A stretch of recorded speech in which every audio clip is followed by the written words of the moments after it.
अस्सलाम वालेकुम। आज मैं आपके सामने जो वीडियो लेके आ रहा हूँ वो है मैन्युफैक्चरिंग अकाउंट। मैन्युफैक्चरिंग अकाउंट से पहले और इसमें हम देखेंगे कि मैन्युफैक्चरिंग अकाउंट कैसे बनाया जाता है और इसमें क्या क्या चीज़ें आती हैं। इससे पहले मैं थोड़ा सा आपको ये बता दूँ कि आपने मर्चेंडाइज इन्वेंट्री पढ़ी। मर्चेंडाइज इन्वेंट्री में आपने ये देखा कि वहाँ पे हम सिर्फ वो गुड्स लेके आते हैं जो रेडीमेड होती हैं। यानी कि इसकी डेफिनेशन क्या है मर्चेंडाइज इन्वेंट्री की कि goods which are purchase in a ready position for resale. तो वो हो गई ये मर्चेंडाइज इन्वेंट्री, वो आपने पढ़ लिया और आपने उसको देखा। अब हम एक ऐसे काम की तरफ जा रहे हैं जिसमें हम मैन्युफैक्चरिंग गुड्स खुद बनाएंगे। जब मैन्युफैक्चरिंग गुड्स खुद बनाएंगे तो इसका मतलब है कि उसके लिए हमें बेशुमार चीज़ों की ज़रूरत है। एक चीज़ को लाकर शॉप में रख दें तो वो मर्चेंडाइज इन्वेंट्री बिकनी शुरू हो जाती है, तो आपको इनकम शुरू हो जाती है। लेकिन जब आप मैन्युफैक्चरिंग का काम करते हैं तो आपको बहुत से काम करने पड़ते हैं। वो सारी मामला का आपके सामने रखने की ज़रूरत नहीं है। हम सिर्फ अकाउंटिंग पॉइंट ऑफ व्यू से देखेंगे इसमें क्या क्या चीज़ें इन्वॉल्व हैं। सबसे पहली चीज़ इन्वॉल्व है कि वो ये है कि हमने इसमें कुछ चीज़ों को समझना है। इसमें 3 चीज़ें हैं, याद रखें, जो है वो आती हैं कि आपकी इन्वेंट्री मर्चेंडाइज में एक होती है, लेकिन मैन्युफैक्चरिंग में ये 3 में चली जाती है, नॉट 1। एक क्या होती है डायरेक्ट मटीरियल, एक होता है डायरेक्ट लेबर, एक होता है FOH। अब इसमें एक बन के उसके बाद जो इन्वेंट्रीज हैं 3 एलिमेंट ऑफ कॉस्ट इसे कहते हैं, ये आएंगे और इन्वेंट्री कितनी होगी? Raw material inventory, work in process inventory and finish goods inventory. ये 3 इन्वेंट्री इसमें आती हैं मैन्युफैक्चरिंग अकाउंट्स में। क्योंकि पहले क्या होता है कि हम मटेरियल को कन्वर्ट करते हैं इनटू फिनिश गुड्स, और उसमें जब साल ख़त्म होता है तो कुछ चीज़ें मुकम्मल नहीं होती। Partially completed goods are called work in process and finish goods are goods which are ready for sale. यानी कि रेडी फॉर सेल तक पहुंचने के लिए हमें बहुत से प्रोसेस से गुजरना पड़ता है। तो इसके बाद हम फिनिश गुड्स पे आते हैं which are ready for sale. तो आपको 3 एलिमेंट ऑफ कॉस्ट कहते हैं। What are the element of cost? आप कहेंगे 3। कौन कौन से हैं एलिमेंट ऑफ कॉस्ट?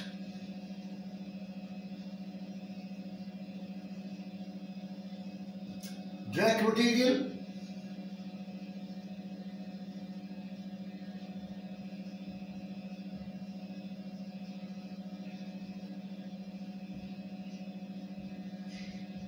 मैं इन तीनों को आपके सामने एक्सप्लेन करूंगा ताकि इसके बाद आपके लिए मसला आसान हो जाएगा। तो सबसे पहली बात तो ये है कि इसमें एक डायरेक्ट मटेरियल है। पहली बात वो ये है कि that can be physically and directly, that can be physically and directly identified with the product, finish product. आपको you can say that it will be the integral part in an integral part of the product। तो वो direct material होगा। For example वो ये है कि जैसे आपने बनाना है कपड़ा, तो कपड़ा बनाने के लिए इसका रॉ मटेरियल होगा कपास, जिसे कॉटन कहते हैं। और कॉटन जो है उसको हमने कन्वर्ट करना है इनटू क्लॉथ। क्लॉथ से हमने फिर अगर रेडीमेड करना तो अलग बात है, क्लॉथ उसका हमारी फिनिश गुड्स है।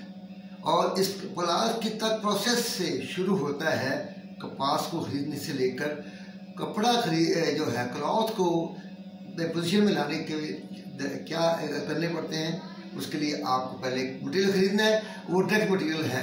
और इसके बाद आप आते हैं direct labour which is physically and mentally physically involve in the manufacturing of converting of raw material into finish goods. They are converting raw material into finish goods. वो इसमें इन्वॉल्व होते हैं, डायरेक्ट इन्वॉल्व होते हैं, तो इसलिए उनको कहते हैं हम डायरेक्ट लेबर। अब डायरेक्ट लेबर उसके बाद FOH फैक्ट्री ओवरहेड। ये वो काम है which are manufacturing cost. but they are not physically involved in the physically and directly involved in the manufacturing process, but they are part of manufacturing process. And the indirectly, more, for example, the supervisor is only supervising the persons who are directly involved and physically involved in the manufacturing of goods, in the converting of raw material into finished goods. तो इसलिए जब वो involve है तो इसका मतलब ये है कि अब हमें उनको अलग करना है। FOH क्या है? FOH में पहली बात मैंने बताई है, indirect material, indirect labor, indirect labor and all manufacturing expenses which are not directly involved in the process of converting the raw material into finished goods. Directly involved नहीं है, but they are indirectly involved. They are indirectly involved in it. अब इसकी मिसालें हैं, एक direct material, indirect labour, दो चीज़ें हो गई। डायरेक्ट मटेरियल तो कॉटन हो गई, लेकिन उसके बाद उसको सफाई करने के लिए उसको और चीज़ों के लिए इनडायरेक्ट मटेरियल की ज़रूरत होती है, फिर इसलिए उनको लाने जाने के लिए इनडायरेक्ट लेबर की ज़रूरत होती है। तो ये तमाम, उसके बाद क्या आता है कि वो फैक्ट्री जो है उसकी डेप्रिसिएशन ऑफ बिल्डिंग और रेंट ऑफ बिल्डिंग, बिजली का खर्चा, गैस का खर्चा, और यूटिलिटी बिल्स है जी, ये तमाम चीज़ें FOH में आती हैं। इस तरह और भी वो जो मैन्युफैक्चरिंग एक्सपेंस है, but they are not physically directly involve in the manufacturing of the product. तो वो तमाम चीज़ें, इसकी लंबी लिस्ट है जिसमें मैंने चंद चीज़ें आपको बताई हैं कि वो आपने एक लिस्ट है, आपको मुख्तलिफ चीज़ें दी जाएंगी, उसमें FOH को हिस्सा निकालना है। तो 3 एलिमेंट ऑफ कॉस्ट हो गई। इसके बाद इसमें 2 और हैं, एक है prime cost. Prime cost is equal to direct material plus direct labor। ये है जी, क्योंकि ये प्राइम कॉस्ट, प्राइम मीन बुनियादी कॉस्ट क्या है? Direct material and direct labour. उसके बाद है conversion cost.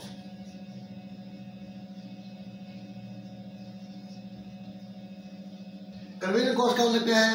Direct cost which involved in converting the raw material into finished goods। वो कौन है? वो है आपके डायरेक्ट लेबर कन्वर्ट करती है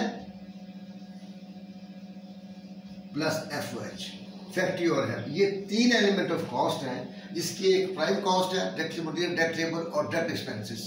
आप इसमें डायरेक्ट एक्सपेंसेस भी ला सकते हैं, जैसे परचेज के ऊपर जो फ्रेट होता है वो मटेरियल का होता है, उसे डायरेक्ट एक्सपेंसेस भी अगर कर दें तो कोई नहीं है।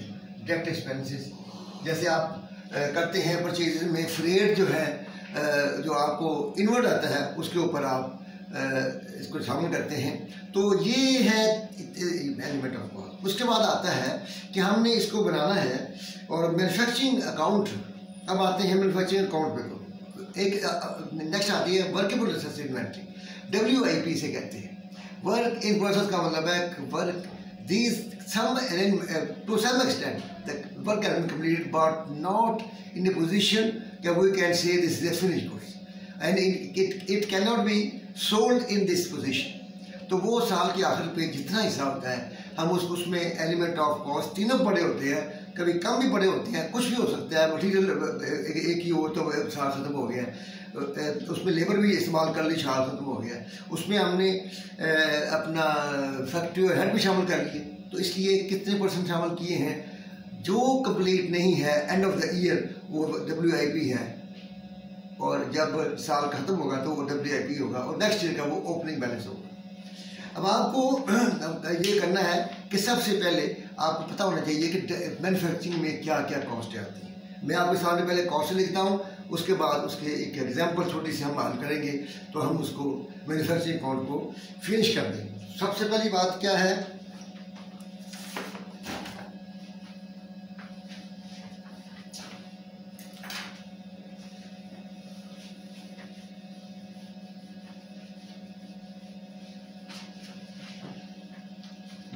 WIP।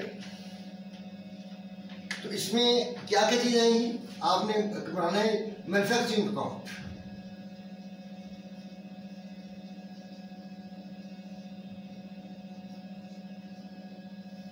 सबसे पहले आपने लिखनी है डेट, यहां पे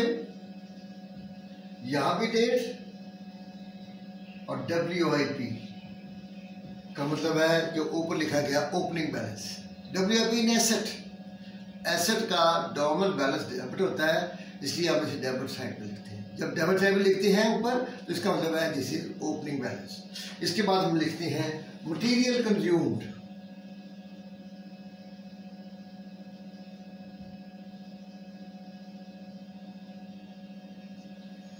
डायरेक्ट लेबर एंड एफएच।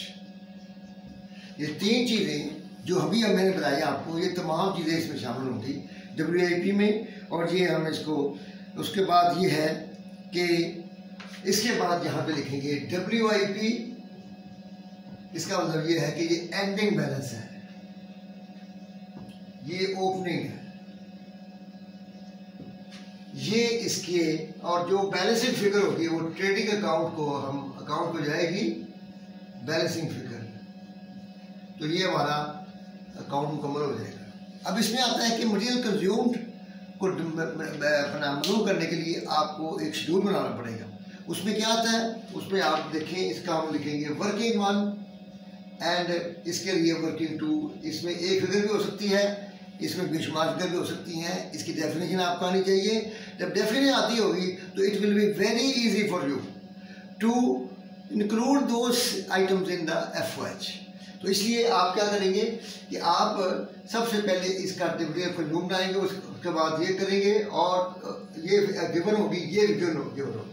ठीक है जी। अब हम आते हैं सवाल की तरफ। और मैं बता दूं आपको कि इसमें मैं एक अटैचमेंट ये लगा रहा हूँ जिसमें डेफिनेशन लिखी हुई है मटेरियल की, लेबर की और मैन्युफैक्चरिंग ओवरहेड्स की, और मैन्युफैक्चरिंग कॉस्ट क्या होती है। ये तमाम चीज़ें आपको मिल जाएंगी और इसका प्रोसेस लिखा हुआ है। इसके बाद जो सवाल करेंगे वो उसका भी एक अटैचमेंट आपको होगी, वो खुलेगी इंशाल्लाह, कोई समस्या नहीं है। ये सवाल जो है ये भी आपको साथ अटैचमेंट में होगा।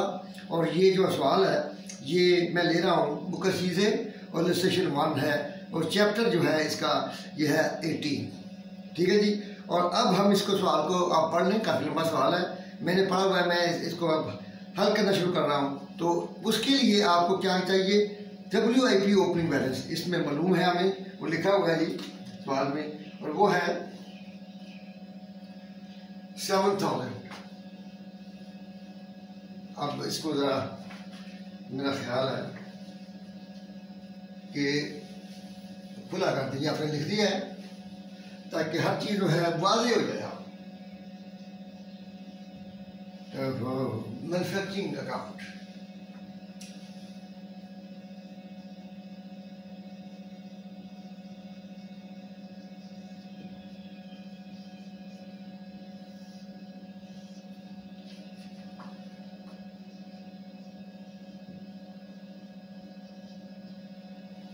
ओपनिंग बैलेंस गिवन है और वो है 7000। उसके बाद आपने लिखना है मटीरियल कंज्यूम्ड,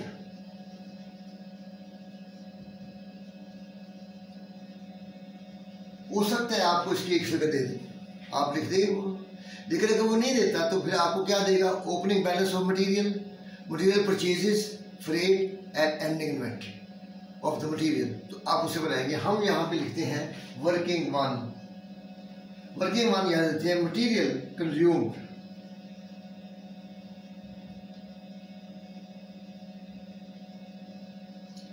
इसमें लिखेंगे ओपनिंग इन्वेंट्री। हम जल्दी जल्दी इस सवाल को हल करके ताकि हमारी वीडियो जो है जल्द से जल्द मुकम्मल हो जाए। ओपनिंग हमारे पास है 25,000, और उसके बाद आप जैसे कि मर्चेंडाइज में करिए, बिल्कुल मर्चेंडाइज का स्टाइल है। मर्चेंडाइज में जो आप करते हैं वही करते हैं, purchases plus rate plus ending minus, वही करता है। ये हमने मर्चेंडाइज की बजाय इसको करना है मटेरियल के पॉइंट ऑफ व्यू से।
अब मैं आपके सामने इसको थोड़ा एक्सप्लेन कर देता हूँ।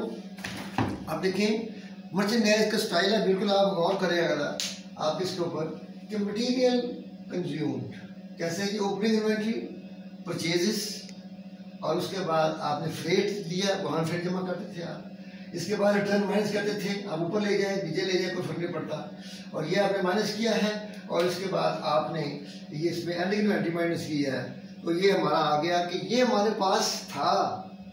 इसके बाद ये मजीद परचेज किया, जमा कर लिया, ये अभी तक पड़ा हुआ है।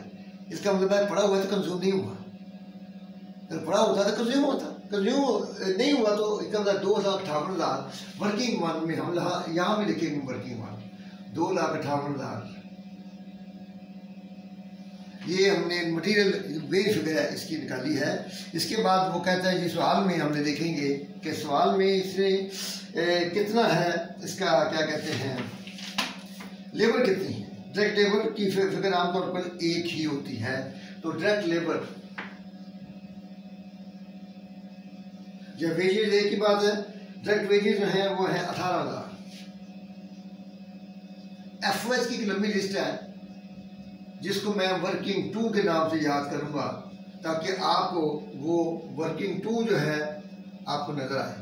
वर्किंग टू जो है वो उसमें क्या क्या चीज़ आती हैं जैसे मैंने आपको अभी बताया, indirect material, indirect labour, freight, बिजली, यूटिलिटी बिल्स सारे जो कि फैक्ट्री से मुतल्लिक़ है, फैक्ट्री का रेंट, फैक्ट्री की डेप्रिसिएशन, इन तमाम चीज़ों को, और वो वहाँ पे जो है उसके लिए अगर इसमें मौजूद है तो उनको इकट्ठा करना पड़ेगा। तो इसमें लिखा हुआ है कि इंडायरेक्ट वेजेस,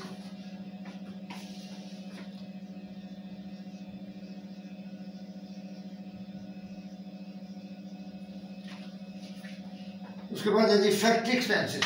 फैक्ट्री का लफ्ज़ जहाँ भी आप समझेंगे एक्सपेंस, फैक्ट्री का एक्सपेंस, फैक्ट्री क्या है जी, फैक्ट्री एक्सपेंसेस।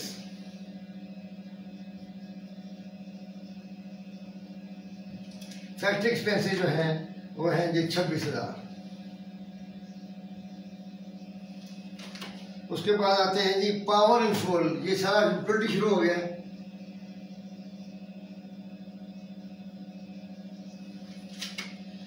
ये है जी 8,000, ये पावरफुल आ गया जी। इसके बाद आप देखते हैं coal consumed,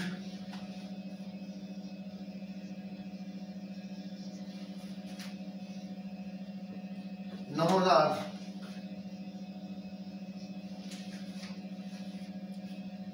electricity and telephone,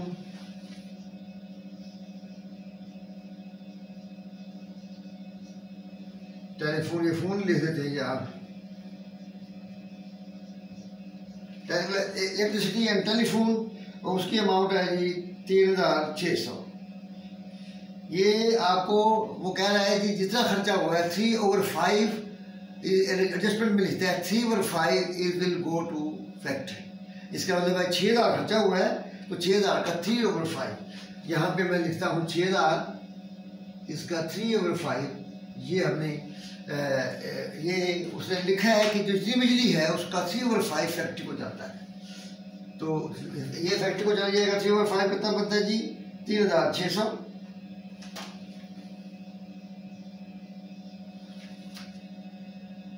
और डेप्रिसिएशन प्लांट, डेप्रिसिएशन बिल्डिंग, ये तमाम यहाँ पे आएगा। डेप्रिसिएशन प्लांट 4,000, और repair of plant, repair plant ये आता है जी 4,650। इसका टोटल आता है 72,250।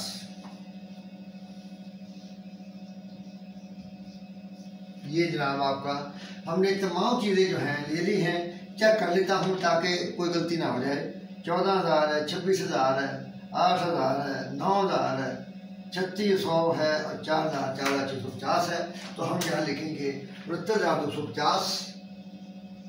जिसको देखना है वो देख ले जनाब, इसके दोनों की डिटेल है, बाकी फिगर एग्जैक्ट है, तो इसलिए इसका जो टोटल बनता है वो बनता है जनाब 3,52,250। 3,52,250 बनते हैं जी। ये हमारे पास इसकी फिगर है और ये अटैचमेंट आपको साथ मिलेगी। और अब WIP का WIP यहाँ पे लिखा जाएगा तो एंडिंग बैलेंस है और वो है हमारे पास 4,000। इसको हम क्लोज करेंगे 3,52,250 और इसका मतलब है कि ये अमाउंट प्रॉफिट लॉस में जाएगी, ट्रेडिंग अकाउंट से कहते हैं। ये बैलेंसिंग फिगर होगी और ये अमाउंट है 3,48,250। तो ये हमारा मैन्युफैक्चरिंग अकाउंट मुकम्मल हो गया है और इसको आपने बस समझना है। वो समझने के लिए कोई मुश्किल चीज़ नहीं है। 3 चीज़ें होंगी, 2 अपना बैलेंसेज होंगे, ओपनिंग और एंडिंग।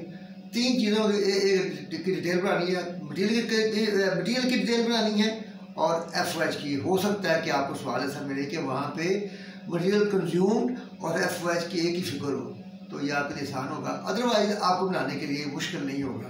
तो ये आज का हमारा मैन्युफैक्चरिंग अकाउंट था जो हमने किया है। इसके बाद इसी सवाल को कंटिन्यू करेंगे नेक्स्ट वीडियो में और उसमें हम क्या करेंगे, इसी फिगर को लेकर तो हम इसका बनाएंगे प्रॉफिट लॉस अकाउंट।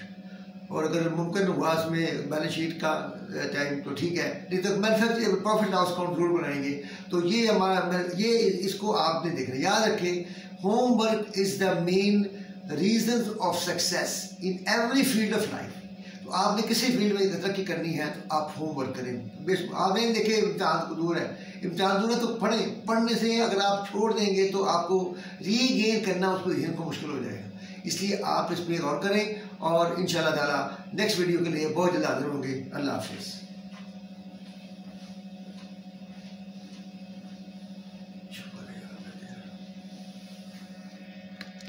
टाइम हो गई है, वो होती तो फिर लंबी हो जानी।